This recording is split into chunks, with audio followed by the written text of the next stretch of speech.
Mushure mekuposta nyaya dzekuparira nyatwa, Thomas Chishanje atakiwa neZANU-PF Youth Supporters. Vamwe vacho vatombomuvinga vakati regedza kuposta nyaya dzekuexposa mafacility makuru anenge parira nyatwa, asi vazokumbira zvavo ruregerero.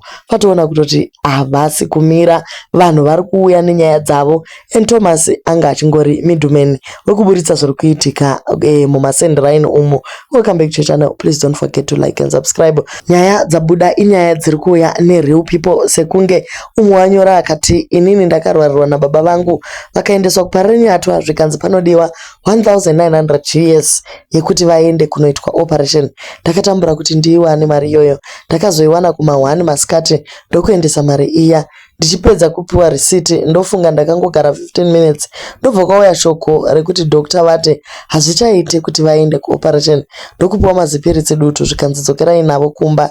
Ndikati ko mari yangu, zvikanzi nyorai affidavit muchitaura kuti yanga iri mari yei. Moziva ndakapererwa, baba havana kuzombondoita wiki ndokubva yangova sarai, handina kuzombotevera mari yacho, zvakangovharana zvinhu izvi. Guys, 1900 US dollars yekuti vaitwe operation. Dziri operation dzeiko idzodzo? Imika zvinhu zvacho. My dad was diagnosed with cancer in 2021. Pari iyi itori death sentence chaiyo. They did run some tests and they confirmed kuti iri pagumbo chete. Imagine they amputated the leg and vakati munhu ave apora.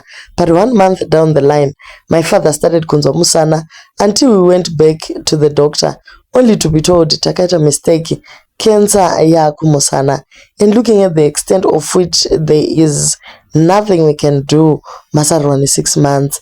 Only my father died in 4 months. His doctor could not explain what happened. Hey, zvakaoma. So Thomas paasenda nyaya idzi abva angofonerwa neprivate number achibvanze siyana nezvauri kuita. Stop posting about parira nyatwa. Zvino Thomas wakontinya zvake nenyaya yakati aiwa inini handina chekutya. Pandaona nyaya yekupare ndeumwe wanyora, ndarwadziwa, yandidzosa back 2016. Mwana wangu akakuvara ziso, akabayiwa newaya vachitamba, akabuda mvura yairembuka. Takamhanya nemwana kupare. I explained kuti akabuda mvura ikurembuka. By that time anga achiri kuona, havana action yavakatora, vakangomupa mubhedha vakazomuoperata. After a week vakati endai kumba, achaona. Ndo mafiro akaita ziso remwana wangu. Vamwewo ndokuti Thomas, nyaya dzezvipatara idzi hadzina kutanga nhasi. Ndakaita nhumbu ini, it was 2010, ndokuenda kunonyoresa kudombo raMwari clinic. Ndine 3 months, then ndichipota ndichienda kuskero, vakazondiudza kuti handina nhumbu, but ini ndinayo. Vamwe gogo vemagirazi kundituka, hanzi une shungu, muchaita nhumbu musati sembure. Ndakaramba ndichienda kuclinic. Ndaito ndikasvika vaiseka kuti wekuda nhumbu uya auya. Then pandakaziva kuti ndave ne9 months sekuverenga kwandanga ndakaita, vakuzonditi yavapo. Ndisina kupedza wiki ndakanzwa mwana haasi kutamba mudumbu. Ndokuenda kunotsanangura vakati it's normal. Ndakazorwadziwa nenhumbu iya, ndobva ndaenda padombo paya. Vakati kusanduka kwemwana. Ndikati ndiri kurwadziwa. Chinguva chakadarika ndikabereka ndiri ndega. Mwana akanga akafa. Dokta vachitaura kuti mwana uyu akafa patova nemazuva. Ndikati ndipo pandakati mwana haachatambe, vakandituka. Ndikadzokera kumba kungotenda Mwari handina chakandiwana, asi ndakazorwara ndisina kuklinwa chibereko plus stress yekusabata mwana. Ndakazowana mari ndikaenda paprivate ndikabatsirwa kutoitwa operation kubvisa zvanga zvashata. Ndinongoti manese padombo, muitiro wamakandiita Mwari awedzere mazuva enyu panyika, ronda aripore nezvandakaitwa. Ndarato munyaya yepapari inorwadza.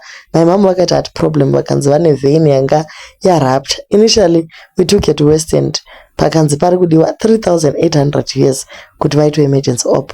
We didn't have that amount, so takaenda kupari. Vakaswera zuva rese vachingochema, hapana kana help yavakapiwa. Vakangopiwa mubhedha.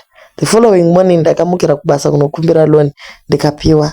The plan was to take back to West End.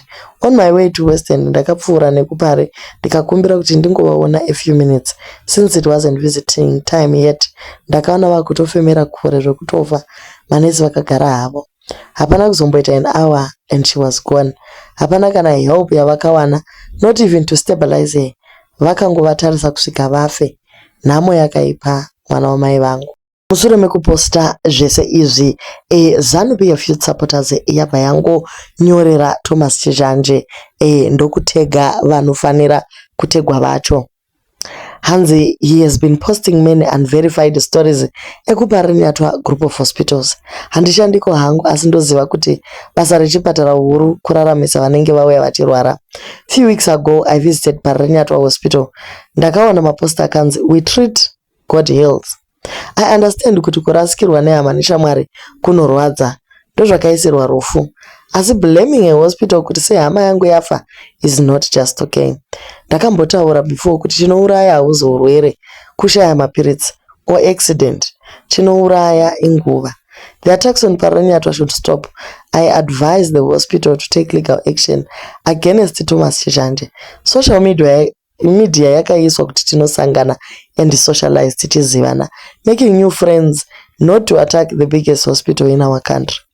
My nurses, doctors and all hospital staff are working very hard nepavanogona napo once you are killing our patients. Hai wakagaize, it does not make sense. Pasina Thomas Chizhanje, pasina maidi yake, Thomas Chizhanje anofanira kuwa, Thomas Chizhanje anofanira kusungwa. Imagine uri pabed now in Rinyatwa group of hospitals, woona what Thomas is posting, unotofaka ane BP. So ndo zvabva ku Youth League izvi, vachirwira Rinyatwa vakati aiwa, Thomas Chizhanje ndiye ari wrong. Zvakaoma guys, this person has a personal beef with you. Hazvinene Rinyatwa. I have someone who works there, and pachokwadi, what you have said about Pare is very true. There's nothing good about that hospital. ZANU-PF supporters that wedweka iwewe Thomas Chizhanje wakufarisa tsano, asikumagumo kune nyaya, askinyoka ya mabunu madzibaba veshanduko.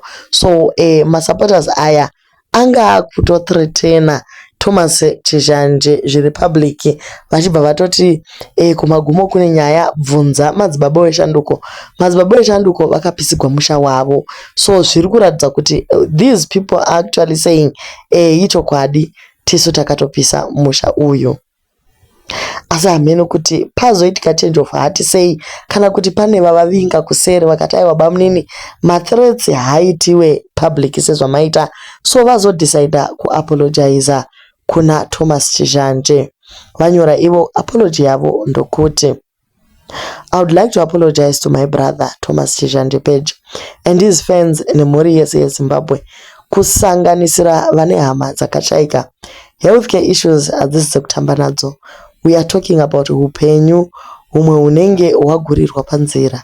Yes, munhu anofanira nguva yake, asi wa negligence yevarapi chaiyo can cut short upenyu hweumwe munhu. I have known Thomas Chizhanje online, yes, for years, and now I can see kuti munhu aneke nenyika yake. Vagari vemo uye mabatiro ayo. Ina hangu handishande kupa Rinyatwa. If zviri kutaurwa zviri izvo zvechokwadi, I hope and pray kuti zvigadziriswe as soon as possible. I have seen Thomas Chizhanje together with his friends like Anna King Solo and Yaya for a good cause. Lives are being changed and that's good. Zvokudzwa. Keep it up. To Thomas Chizhanje, what you are doing ndokunonzi kuvhura can of worms. Zvakanaka izvozvo. Hurumendewo kana yanga isingatoziva inobva yamhanya kunopagadzirisa. Uyewo ivo nurses and doctors anenge asiri kubata their patients zvakanaka vanobva vangopagadzirisawo. Iniwo personally I usually say mabasa akaita senursing kunodiwa vane rudo nazvo, kwete vakaendera mari. Vakaendera mari ndo vaya vekuti unonzwa kuti asonerera chigero mumunhu, kupa wrong medication, okusabata varwere zvakanaka. I am sorry. So ZANU-PF Youth Supporters yatendwa nekuapologize kwavazoita.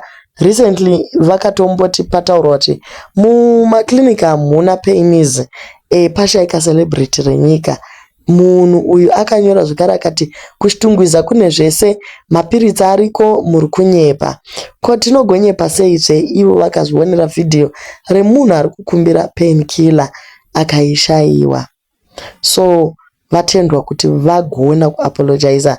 Thomas, what year? Thanks for this.